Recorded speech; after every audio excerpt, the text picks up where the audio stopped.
What's up guys, Schmitty here, welcome back to another video. A few days ago in the comments when you guys were giving me ideas for types of videos you guys would like to see, somebody ended up leaving a comment saying, you know, talk about other games that you play maybe on the side, give your thoughts on them, your review. And so today, that's what I'm going to be doing. So on screen right now, you guys have gameplay of what has become one of my favorite games of all time. This game is Detroit Become Human. So this game right here just came out a couple weeks ago.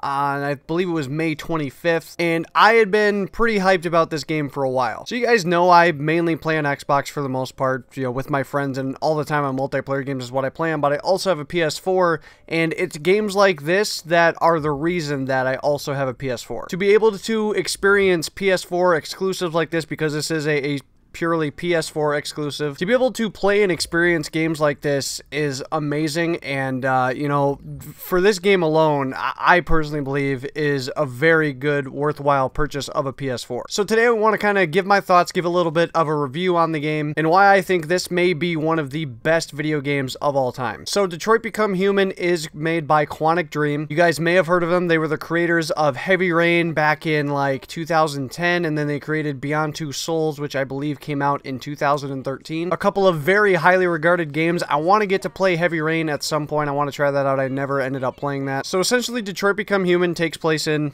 obviously, Detroit in the year 2038. Around this time, these cybernetic beings known as androids have kind of taken over the workforce of the world, and they have now become a part of everyday technology. They live in almost all homes, not only in Detroit and in Michigan, but around the world. They were designed and created to be this sense of artificial intelligence around the world that would help complete simple everyday tasks that they would be able to do to give the humans more time to spend in stuff that they would like to do. Kind of something that we're already starting to see around the world today. And so these androids were obviously created in the model of humans, as you guys are seeing from the gameplay. The guy that I'm playing as, which is Connor, looks just like all the other humans. He's designed and created in their being, in their image, and they interact and communicate a lot like humans. Now, of course, they're machines, they're AI. They are much, much smarter than humans. They're much more capable of doing certain tasks better and quicker and more efficiently. They rarely, if ever, make mistakes. They don't have feelings. They never say no to any commands. That's what these beings were designed for. But as you go out and as you progress through the game, some of these androids start to become what they call deviants. Essentially, these deviants have kind of gotten out of the ordinary model of what an android is. They have learned to feel, to have emotion, to have a sense of what is around them and what is really going on. And essentially, as you play out through the game, I'm going to try and do this as best as I can without spoilers. That's why I'm showing you guys only the first mission. I would love to show more of this game, but I don't want to spoil anything, at least here. This is like the demo mission. Nothing at all gets spoiled from this. But essentially, as you play out, what you find out from learning from these deviants and talking to them, and as you play with 3 different android characters. Connor's just one. There are 2 others, Kara and Marcus. So Connor is kind of sent in by CyberLife to be an assistant to like the police force, to help be kind of an investigator. And his mission and his objective is to go after these deviants, learn more about them, and to stop them from being deviant. Kara's kind of a housekeeper model in a household kind of centered by domestic violence. There's this little girl who lives with her father, and you kind of learn about that relationship. And then Marcus is a caretaker for an old man named Carl. So you get kind of 3 different stories, and as they evolve throughout the story, you learn more about these deviants, what they're doing to become human, therefore the title of the game. And what you learn a lot from these androids is that they're being taken advantage of by their owners. Whether that be torture, whether that be some kind of abuse, whatever it may be, you learn that these androids are not being treated fairly. And as you progress further in the game,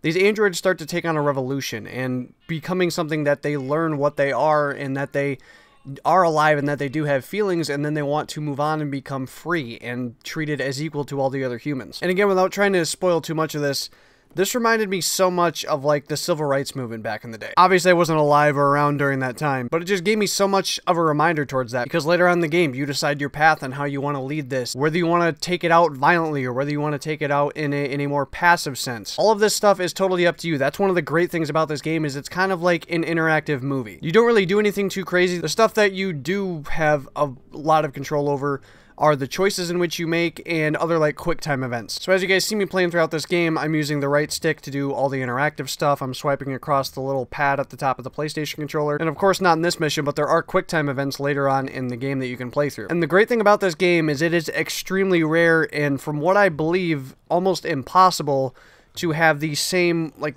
exactly the same outcome and the exact same storyline as another person that plays this game. Toward the end, I'm going to show you guys the flowchart. It's kind of where they show you the decisions you made and how those decisions led to kind of the ending that you got. In this mission alone, there are 6 different ways to end it. And I believe once it gets down to the end of the game, there are like thousands of different ways that the game can end, thousands of different ways you can play through it. It is an amazing game, and I'm going to try and kind of keep this short and not get into too much of it, because I could probably go on and talk about it all day. But it's just such a fantastic game, and I don't really want to spoil anything either. But if you guys have a PlayStation 4, if you have access to one or anything, this is a must-play game. This, in my mind, is without a doubt Game of the Year in 2018. I've already finished one playthrough. That's another thing you guys will see on the flowchart, is you'll see my previous decisions and how the mission went through the first time I had played that. Some of it's the same, but the outcome I got was different than the outcome I got the last time. It is just an insane game. It is mind-blowing. The graphics are astounding. They're so lifelike. This game takes you through an emotional roller coaster. I promise you, even if you're not that emotional of a person, I promise you it will take you through that. You get so attached to these characters. The one I got attached to the most was Kara, and her guiding the little girl throughout the entire game. It's just such a great game, and because of all the different ways that the game can end, or just certain things in general, the way you can play through it, like I said, there's thousands of different ways to play this game, and for a story mode game,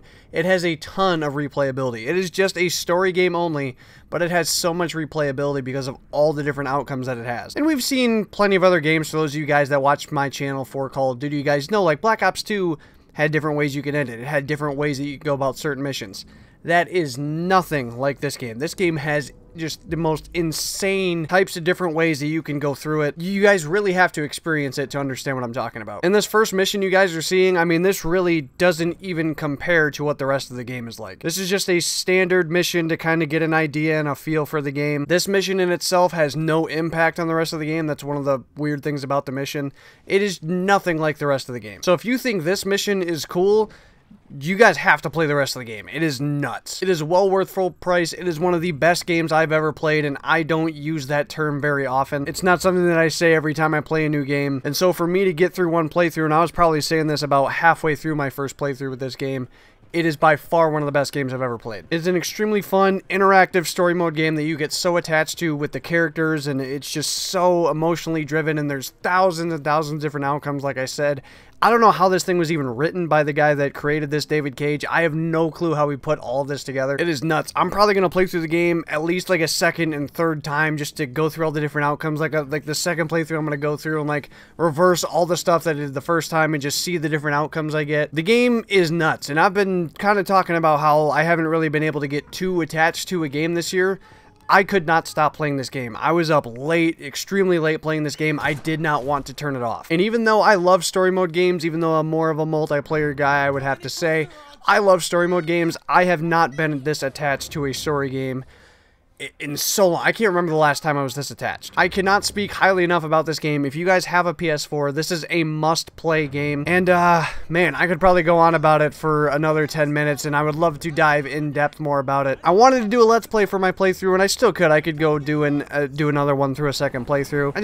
I don't know. I've kind of tried to do Let's Plays in the past, and they haven't always turned out the best, and they make for long videos, and not everybody's interested. I wish there was just an insane amount of ways that I could create content for this game, but nonetheless, the best way for you guys to experience and get to understand it is to play it for yourselves. It is just, it's such an amazing game. Alright, so before I go on another like 10-minute tangent about how great this game is, let me know down below if you guys have played this game and your thoughts on it. There is just no doubt in my mind that right now that this is the front runner for Game of the Year. It has probably cracked my top 5 games of all time, for sure my top 10. I would have to create a list at some point, but this game, I had high expectations and it blew my high expectations, so if you guys have not played it, again, make sure to do everything you can to be able to play this game. It teaches you so much about your morals and all the decisions and things you want to make. It's just, oh, it's amazing. Play this game. You will not regret it, I promise. So anyway, let me know down in the comments below if you guys have gotten to play this game and your thoughts on it.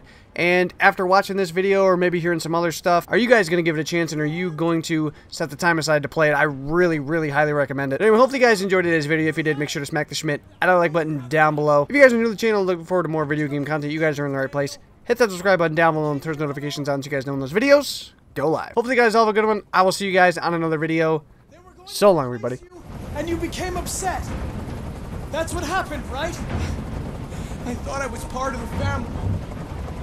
I thought I mattered. But I was just their toy. Something to throw away when you're done with it. I know you and Emma were very close. You think she betrayed you, but she's done nothing wrong. She lied to me! I thought she loved me. But I was wrong. She's just like all the other humans. Daniel, no!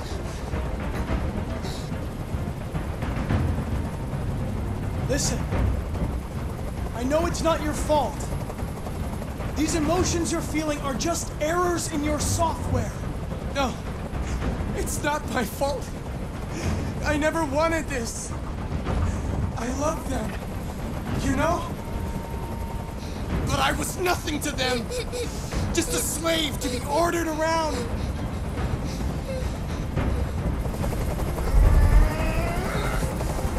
I can't stand that noise anymore. Tell that helicopter to get out of here. The situation is under control. There. I did what you wanted.